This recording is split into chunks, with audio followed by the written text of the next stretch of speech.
Okay, collision explosions in Blender. First we need an object to explode and then a collider object.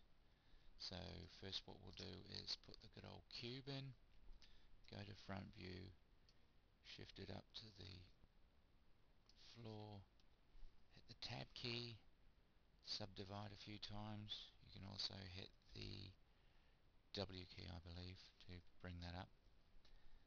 Tab back out, hit the center cursor, and then what we need is a floor, so we'll put a good old plane in like so, hit the 0 key to get camera view, and we'll shrink the cube down just a wee bit. There we go. And then we need to keyframe the actual drop itself, so we're actually at the point where it finishes, so we will leave it there and go to 10 frames and then hit the I key location. You can also rotate it as well as it falls through space and collides. We'll go back to 1 and then we'll move this up slightly, so this is a pretty quick drop. Hit the I key again and location at the top there. So you can see it's a bit of an easy drop. You can change the actual velocity and the IPO curves to make it much more realistic. So this is very, very basic. Okay, then what we need to do is select the plane. If we go here to the object button and then the physics button, click on the collision tab and click the collision button to make it a collision object. That's all we need to do for that. Go back to the cube and then we need to click on the particle buttons, add a new particle system. We don't want the emitter, we want a reactor.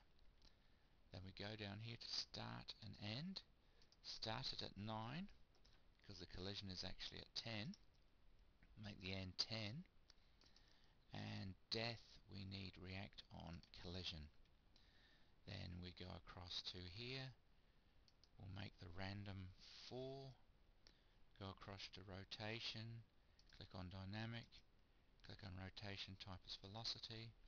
Going down to global effects. The acceleration at the Z, we need to make this a minus value to stop the explosion floating.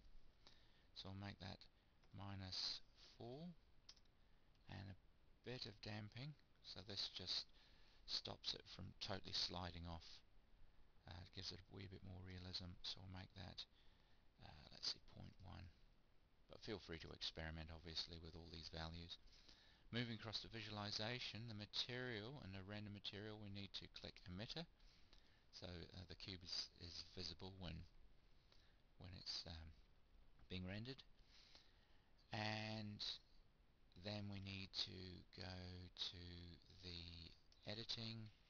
To add a new modifier we need the explode modifier, and we unclick dead. We don't want to show the dead particles, we just want it to fade. Okay, and then Alt A or Option A, bang, and we have a collision explosion. Now if you go back to the particle system, you'll see on the right hand side extras.